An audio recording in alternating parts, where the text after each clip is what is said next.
Koneksi antar materi. Tugas 3.1.A.9 Pengambilan keputusan sebagai pemimpin pembelajaran oleh Hera Sahriawati dari SMK Negeri 1 Arosbaya, JGP Angkatan 4 Kabupaten Bangkalan. Perkenalkan, fasilitator saya adalah Ibu Dr. Anda Ati Sulistiati, MPD, dan pendamping praktik saya adalah Bapak Hardani, MPD. Pertanyaan pertama, bagaimanakah pandangan Ki Hajar Dewantara dengan filosofi Pratap Triloka memiliki pengaruh terhadap bagaimana sebuah pengambilan keputusan sebagai seorang pemimpin pembelajaran diambil? Pratap Triloka KHD Ingarso Sung Tulodo Ingmadyo Mangunkarso Tutwuri Handayani. Ingarso Sung Tulodo di depan dapat memberikan teladan yang baik bagi murid, rekan sejawat maupun anggota masyarakat. Jadi seorang guru harus mampu menganalisis keputusan yang diambil, dikarenakan menjadi contoh bagi muridnya, rekan sejawat dan anggota masyarakat dalam lingkungannya. Ingmadyo Mangunkarso di tengah membangun karsa, kemampuan dan semangat atau motivasi. Jadi, guru harus mampu mengambil keputusan yang berpihak pada murid, serta mampu membangun karsa, semangat, dan kemampuan muridnya. Tutwuri Handayani di belakang dapat memberikan dorongan kinerja pada muridnya. Jadi, guru harus mampu mengambil keputusan terkait pembelajaran dan kegiatan sekolah untuk mendorong kinerja murid agar berkembang sesuai minat, profil, dan kesiapan belajar murid. Pertanyaan kedua, bagaimana nilai-nilai yang tertanam dalam diri kita berpengaruh kepada prinsip-prinsip yang kita ambil dalam pengambilan suatu keputusan? Nilai-nilai yang tertanam pada seorang guru berpengaruh dalam prinsip-prinsip pengambilan keputusan. 3 prinsip pengambilan keputusan. Berpikir berbasis hasil akhir atau end-based thinking, ditentukan dengan konsekuensi atau hasil dari suatu tindakan. Kemudian berpikir berbasis peraturan atau rule-based thinking, untuk menentukan keputusan dari peraturan yang telah diperbuat. Kemudian berpikir berbasis rasa peduli atau care-based thinking, menentukan keputusan berdasarkan kepedulian terhadap sesama. Pertanyaan ketiga, bagaimana kegiatan terbimbing yang kita lakukan pada materi pengambilan keputusan berkaitan dengan kegiatan coaching atau bimbingan yang diberikan pendamping atau fasilitator dalam perjalanan proses pembelajaran kita, terutama dalam pengujian pengambilan keputusan yang telah kita ambil. Pendampingan fasilitator dan pendamping praktik sangat membantu saya berlatih mengambil keputusan dan coaching terhadap keputusan yang saya ambil. Apakah keputusan yang saya ambil sudah berpihak pada murid, sejalan dengan nilai-nilai kebijakan universal, dan dapat dipertanggungjawabkan? Pertanyaan keempat, bagaimana kemampuan guru dalam mengelola dan menyadari aspek sosial emosionalnya akan berpengaruh terhadap pengambilan keputusan?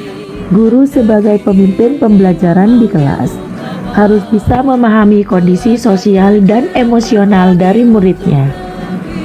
Guru harus mampu memahami aspek sosial dan emosionalnya agar mampu mengambil keputusan yang tepat dan bijaksana dalam menyelesaikan persoalan pembelajaran, baik di kelas maupun di lingkungan sekolah. Pertanyaan kelima, bagaimanakah pembahasan studi kasus yang fokus pada masalah moral atau etika kembali kepada nilai-nilai yang dianut seorang pendidik?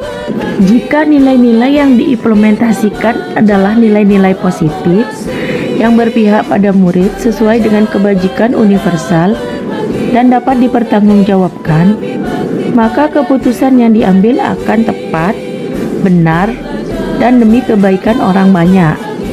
Namun jika guru tidak menganut nilai-nilai positif, maka keputusan yang diambil akan mengutamakan kepentingan golongan, berorientasi pada materi, dan tidak dapat dipertanggungjawabkan. Pertanyaan keenam, bagaimana pengambilan keputusan yang tepat? Tentunya yang berdampak pada terciptanya lingkungan yang positif, kondusif, aman, dan nyaman. Pengambilan keputusan yang tepat, yang pertama, menganalisa kasus apakah dilema etika atau bujukan moral. Yang kedua, mempertimbangkan 4 paradigma dilema etika, yaitu individu lawan masyarakat, rasa keadilan lawan rasa kasihan, kebenaran lawan kesetiaan, dan jangka pendek lawan jangka panjang. Yang ketiga yaitu berprinsip pada 3 prinsip pengambilan keputusan, yang diantaranya adalah berpikir berbasis hasil akhir, berpikir berbasis peraturan, dan berpikir berbasis rasa peduli.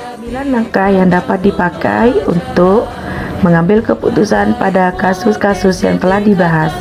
Yang pertama, mengenali nilai-nilai yang saling bertentangan. Yang kedua, menentukan siapa yang terlibat dalam situasi ini. Yang ketiga, mengumpulkan fakta-fakta yang relevan dengan situasi ini. Yang keempat, menguji benar atau salah.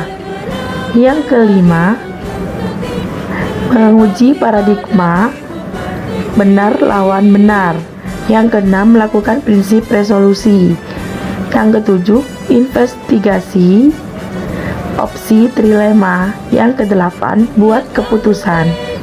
Yang sembilan, lihat lagi keputusan dan refleksikan. Pertanyaan ketujuh, apakah kesulitan-kesulitan di lingkungan Anda yang sulit dilaksanakan untuk menjalankan pengambilan keputusan terhadap kasus-kasus dilema etika ini? Apakah ini kembali ke masalah perubahan paradigma di lingkungan Anda? Kesulitan muncul karena beberapa budaya di sekolah. Yang pertama, mindset guru yang berbeda menghasilkan keputusan yang kurang tepat. Yang kedua, tidak semua warga sekolah mempunyai komitmen untuk menjalankan keputusan bersama. Yang ketiga, keputusan dibuat sepihak tanpa melibatkan guru yang berkepentingan, sehingga banyak kendala dalam pengambilan keputusan. Pertanyaan ke-8, dan pada akhirnya, apakah pengaruh pengambilan keputusan yang kita ambil ini dengan pengajaran yang memerdekakan murid-murid kita? Pengaruh pengambilan keputusan yang memerdekakan murid. Keputusan berpihak pada murid, di mana media, metode, dan penilaian sesuai dengan kebutuhan murid, sehingga murid akan merasa merdeka belajar dan murid berkembang sesuai dengan kodratnya.